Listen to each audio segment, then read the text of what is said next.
You want the Super Bowl? Frank is back. This is the big game. This is the Issues Watch podcast.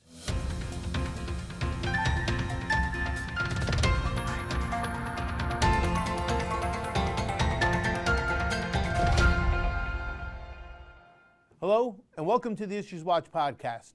I'm Brad Muniz, your host for the bi-weekly accounting and auditing episodes. I'm the partner in charge of accounting and auditing with Sobel & Co. And back with me today is Frank Boudelet, an emeritus partner at Witham and my co-presenter for many A&A presentations and the Society's Law and Ethics webinar. Welcome back, Frank. Glad to be here. Glad to see you with the foot and all and everything. Foot and all. Yep. This episode qualifies for Nano CPE credit. If you're interested in earning CPE credit for this episode, hit the pause button now and head over to njcpa.org/nano to find out how.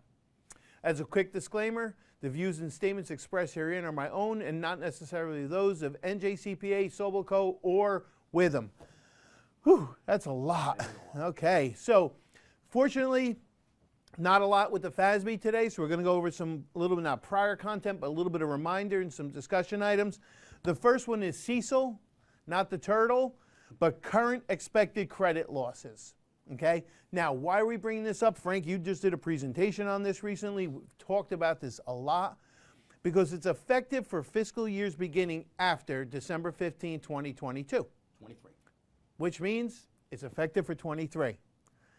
So we notice, and we've seen over time, that people slow played putting into effect leases, and it's really dragged on. I mean, we're dealing with audits now that clients still never put into effect, and it has to be in effect for calendar year 22.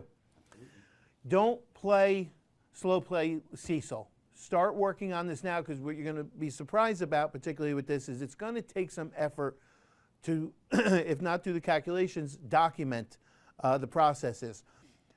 In summary, I just want to give you real quick what CECL was put in effect to do is to reduce the complexity of U.S. GAAP in U.S. GAAP by decreasing the number of credit impairment models, eliminate the barrier to timely recognition of credit losses, require an entity to recognize an allowance in the lifetime expected credit losses, and not require a specific method, though. Right. Not require a specific method, but they want to kind of reduce some of the methods that are out there. The big things that I want to make sure people understand is this affects notes and loans receivable. So the banks and the financial institutions, sure, they've got to focus on this. The one that surprised me and hit me, this affects debt securities. So broker-dealers that have municipal bonds, yep, they've got to consider this. Agreed. And also the last bullet you have there, big one. I'm sorry. Did I take go, please. No, you. I'm just telling. No, you say it. Say it. Accounts receivable. Yep. Every company this is going to affect. Every company. And the difference here was with CECL, you're looking to the future and you're taking the economics of the future and looking today, versus the way GAAP is you look to the past and you see, are those receivables collectible or not based on the past. Now you look to the future. So it's a totally different model. But what I say, though, is the future is generally based on the past. But what's important is that you've got to now look at your receivables and determine how you're going to assess for the credit loss. I have a client that deals with big boxes, so they're going to try and bifurcate their receivables to something relating to that and then all other. But management, this is not addressing those in public. This is really relates to management. These are your assertions. So look for Frank's previous presentations or others and start focusing on this now. Don't wait till next year because it's just going to hold the audit up. Absolutely. Right. Leases, you've heard a lot about these, but listen, we're in the middle of our audits now. I'm not sure a lot of people are. Management hadn't focused on this, even though we started over a year ago trying to get people to focus. I want to just bring up stuff that areas that people should focus on. Remember the proper implementation aspects, calculation of the right to use asset and lease liability, the accounting for it in general, the discount rate. Mike Kaplan and I have had a big discussion about the discount rate. If you can use a line of credit, I don't think you can. He was leaning that you possibly can. I'm not trying to put words in his mouth. But you have to put a lot of thought into this, risk-free rate, everything, and the disclosures. Don't just pick up some Excel schedule and calculate their own. There's a lot of disclosures that come along with this. The related party leases are an issue if they're documented or undocumented. I spoke on a previous presentation about the FASB has new guidance out there for undocumented leases and how it should be treated. Consolidated and consolidating supplementary information. If you do consolidating supplementary information, theoretically you have to apply this to every one of the entities and then eliminate it. Right. What an exercise in math that is. Great. And the last one, remember, if you are helping your clients with this, this is considered a non-attest service. So you have to have your non-attest services documented properly, and management has to take responsibility for the non-attest services. Okay, that's the FASB stuff. Last time I spoke, I talked about some audit issues, and one of the things they talked about was SOC reporting, and practitioners not really giving enough focus to it. And I know that you have a topic on SOC reporting. I do, Brad. AUC 402, audit considerations relating to an entity using a service organization. So when your client, if you're the audit firm, uses a service organization for, say, payroll or processing any transactions, you typically get a SOC report.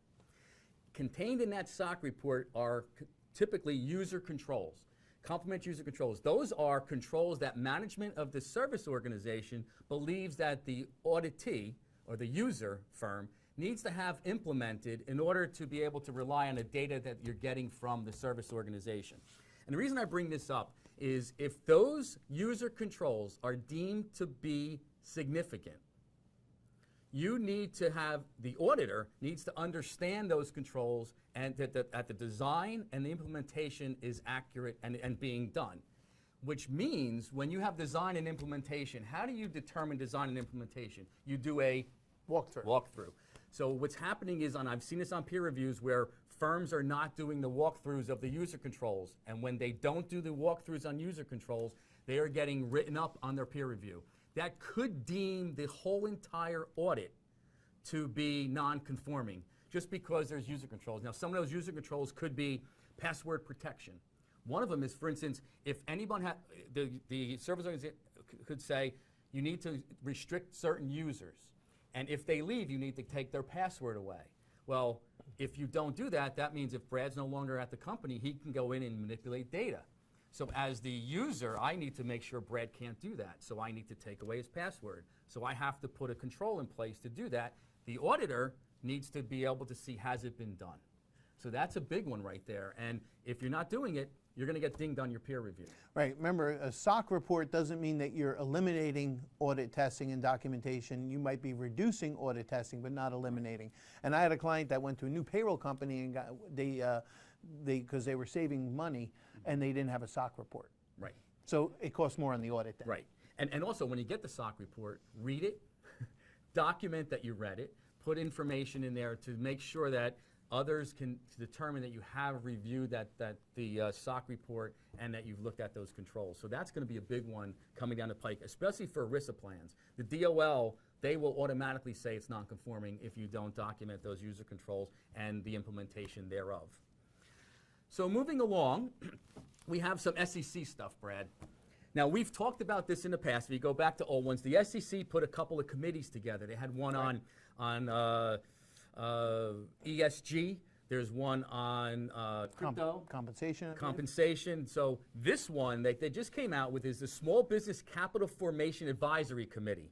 It's a big word, right? That's a lot. So that committee is going to provide advice and recommendations on on the SEC rules on regulations, policy matters for small businesses, including smaller reporting companies. What they're looking for committee members. They're looking for the public to now join the committee. So they're accepting your applications.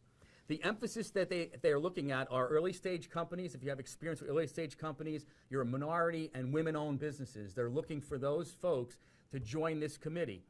You can put your application in by February 17th, so you only have a couple of weeks to get that information in. What the relevant experience that they're looking for is emerging companies engaging in private and limited securities. If you served as an officer or director of a minority-owned business, smaller reporting company. So that experience will be very helpful for this committee. So if you have that propensity to do it, join.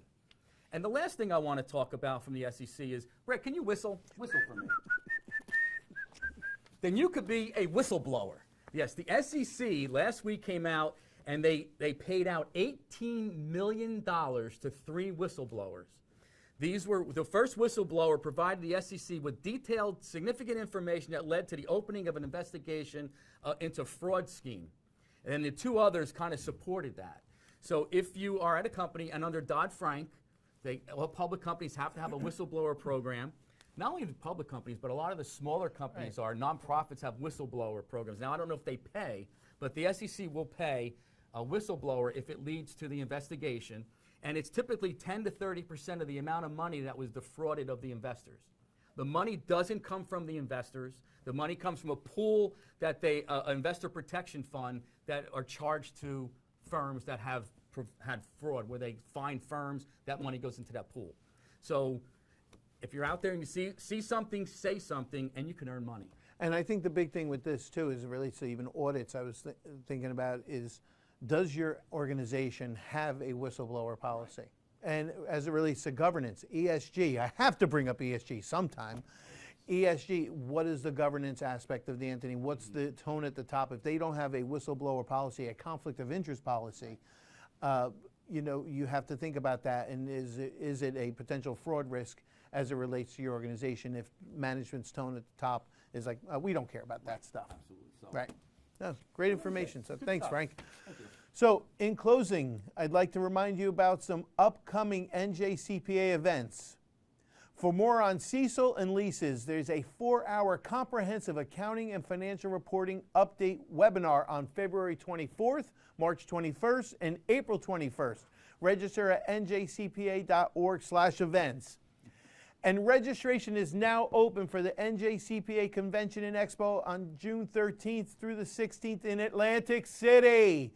There's lots of great speakers and topics, including a chance to earn up to 8 A&A credits, and you can also add a 4-hour law and ethics program, which Frank and I will be teaching on June 13th, which next year is the end of the triennial too, so it's a good timing for it. Go to njcpa.org/convention for all the information. And be sure to join the NJCPA Accounting and Auditing Standards Interest Group. Sign up for free at njcpa.org/groups. Frank, thank you for joining me again. I missed you. Glad to see you sitting there. Oh, Brad, I'm glad you're here too. Thank you. Thank you for having me. And thank you for watching or listening.